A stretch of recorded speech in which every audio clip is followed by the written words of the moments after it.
Deontay Wilder has decided to return back to the ring. Some great news, amazing news. The problem is, who should he fight next? That is the golden question. Put it in the comment section below who you guys think he should fight next. And in this video, I'm going to be talking about some of the options he may have. Please like and subscribe on the way in. And yeah, let's get straight into this. First and foremost, I'm glad that he's back in the ring. Following his loss against Tyson Fury, it was an absolute beatdown. But in saying that, he did hurt Tyson Fury, and that leads me to believe that there is a lot left in Tyson Fury. Even though he's 36 years of age, the way he's fighting and his conditioning, it doesn't appear that he's over the hill or somebody who's just on their last legs. For the next couple of fights, this is very, very crucial. He has to fight a credible name, but somebody to remove the cobweb, somebody to gain his confidence, somebody who he can easily beat and he's a heavy favourite, and then he can pursue somebody amongst the top 10. First and foremost, and this is the one that Shelly Finkel, his manager, was talking about, Robert Helenius. Helenius, sometimes may be good, sometimes may be shit. I don't think it's the best option, even though he's a tough, he is a tough opponent. You know, I would put him in the top 20.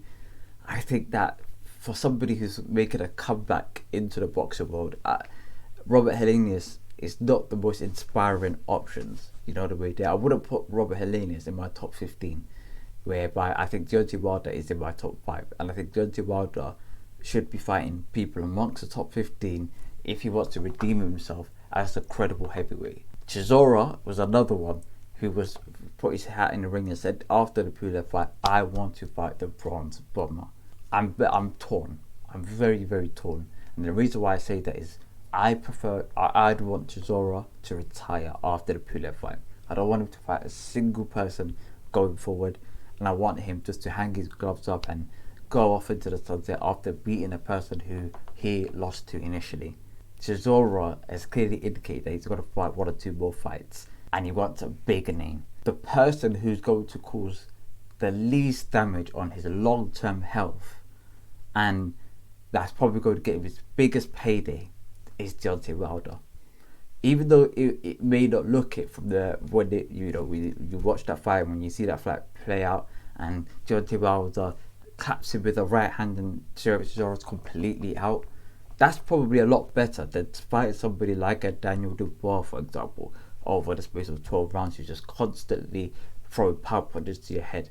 That's going to have a lot more adverse effects in the long term as a professional boxer. Is that the best option for both parties? On paper, probably it is. Derek Chisora gets his biggest ever payday, or one of his biggest ever paydays, against Deontay Wilder, and he gets to, if he beats Deontay Wilder, the props he's going to get is off the chart if he beats Deontay Wilder. If he loses to Deontay Wilder by a knockout and gets sparked out like Dominic Breazeale, like Luis Ortiz, etc., that was expected, and I don't think people are going to hold that against Derek Chisora, considering the amount of losses that he has on his record. For Deontay Wilder's perspective, it makes sense as well. Derek Chisora is a credible opponent and is a gatekeeper in the division, somebody who, if you beat them, you are now eligible to fight the top 10 level of fighters, and that's the type of fighters that you would want to fight after your comeback fight. So it's perfect for Deontay Wilder. Shelly Finkel, his manager, said, we're not coming to the UK unless it's for Anthony Joshua, or hopefully the winner of Usyk or Joshua, but we would prefer Joshua. I'm not in favour of that. I'm really not in favour of that. I think Deontay Wilder needs to take ownership, grow some, and decide his career on his own and matchmake himself. There are other names out there. Martin Bakole. If you're going to fight somebody who's good on the inside, somebody who likes to slug it out, I'd prefer Derek Chisora. He has a bigger name profile, he's a lot more aggressive, he can probably sell more tickets, and for Deontay Wilder, he's a lot more difficult and a lot more credible if you get that name on your record. If you're going to go for either Bakole or Chisora, you would go for Chisora, in my opinion. Other people be like, okay, let's go Andy Ruiz. If you've got 4 to 6 fights left in your career, the first fight, I'm accepting that it doesn't have to be a big name, but at least somebody amongst the top 15. whacked him out, and then the rest of your fights for the following remainder of your career has to be top level names, and that would include Andy Ruiz. That's not a comeback fight. That's a after a comeback fight. From my perspective, some people may disagree, but from my perspective, Andy Ruiz is the fight that you have after your comeback fight. He's somebody incredible top 10 fighter. You beat him, then you'd be looking at top 5 guys like the likes of a Alexander Usyk, Tyson Fury, Anthony Joshua, and people like that.